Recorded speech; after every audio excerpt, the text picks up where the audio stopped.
I am sorry that I've hindered you, but I protest he had the chain of me, though most dishonestly he doth deny it.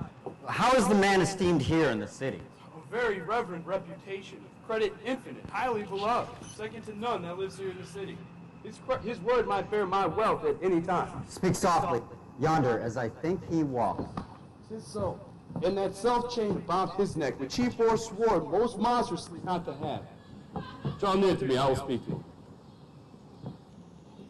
Signor Antipolis!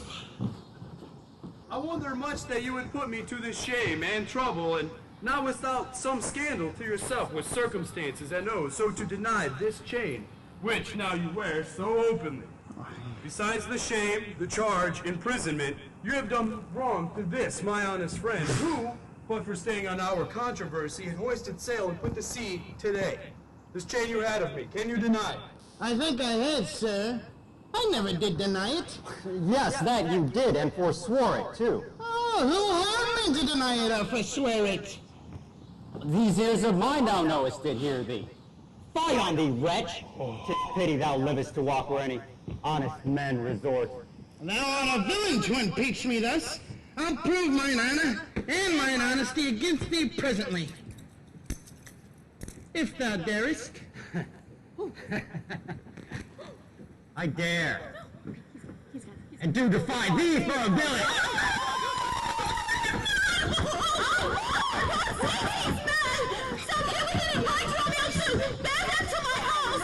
Run, master, run! Quick out, take a house! Here, it's some priory. Either we are spoiled.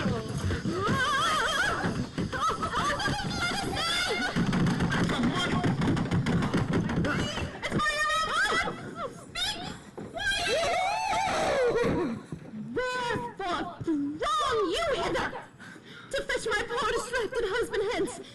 Let us come in, and we may bind him fast and bear him home for his recovery. I knew he was not in his perfect wits. I am sorry now that I did draw on him. How long is this possession held the man? Sweet and heavy, sour, sad, and much different from the man he was, but till this afternoon his passion near broke into extremity of rage. Has he not lost much wealth by wrack of sea? No. Buried some dear friend? No. Has not else his eye strayed his affection and unlawful love?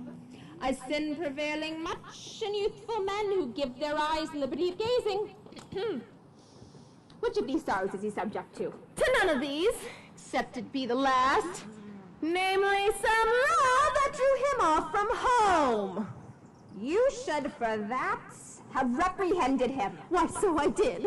But not rough enough. As roughly as my modesty would let me. Happily, in private. And in assemblies, too? But not enough. It was the copy of our conference.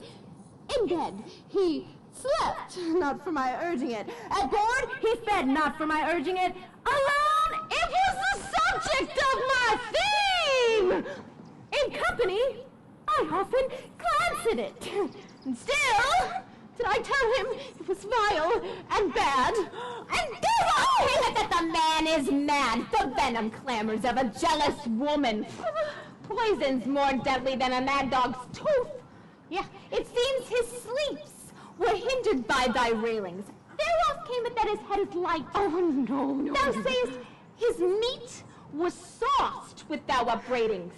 Unquiet meals make for ill digestions. Thou sayest his sport was hindered by thy brawls. Sweet recreation, but what doth ensue? But moody and dull melancholy kinsmen to grim and comfortless despair. And wholly a huge infectious troop of pale distemperatures and foes to life, in food, and in sport, and in life-preserving rest, to be disturbed with man or beast. The consequences, then, thy jealous fits has scared thy husband from the use of his wits. She never reprehended him but mildly, but he demeaned himself rough, rude, and wildly. I bear you these rebukes rebukes and answer not. She did betray me to my own reproof.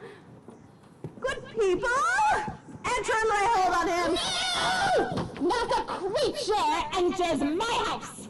Then let your servants bring my husband forth. Neither.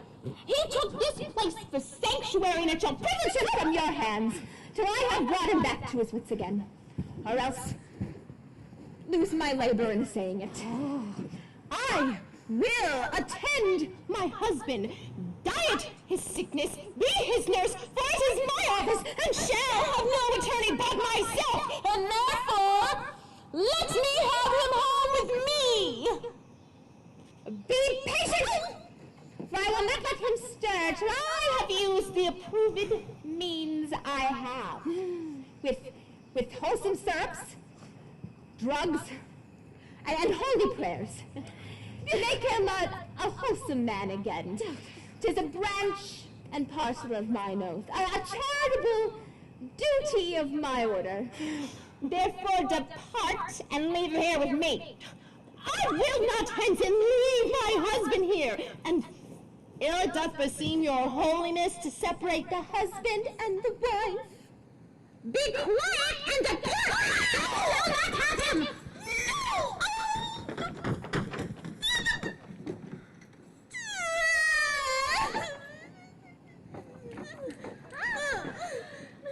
Complain unto the Duke of this indignity.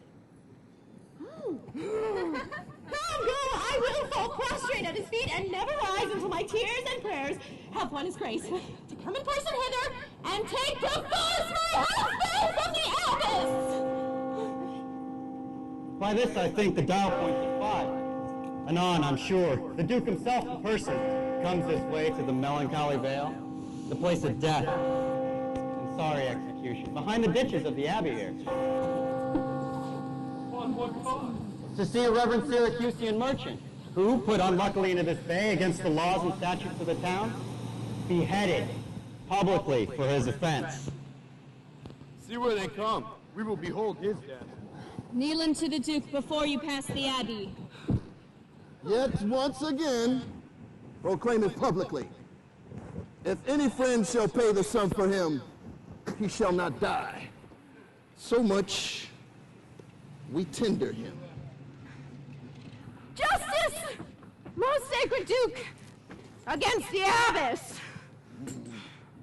She's a virtuous and a reverend lady. It cannot be that she done thee wrong.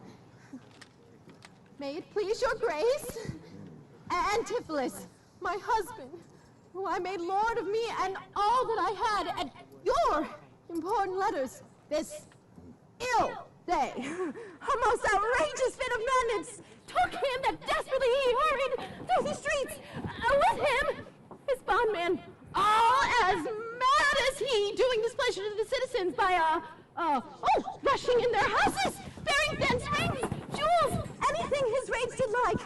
Once did I get him bound and sent him home. Whilst to take order for the wrongs, I went that here, and there his fury had committed.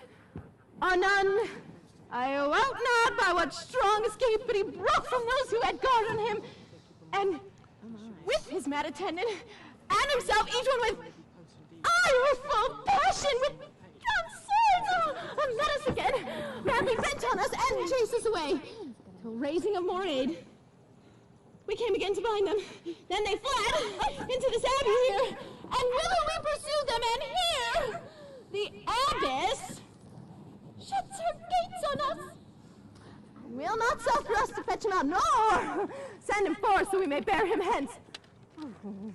Therefore, most gracious Duke, at thy command, let my husband be brought forth and borne hence for help. Long since thy husband served me in my wars, I engaged to thee a princess word. When thou didst make him thy master of thy bed, to do him all the grace and good I could. Go, some of you. Knock at the abbey gate, bid the lady abbess come to me. I will determine this before I stir.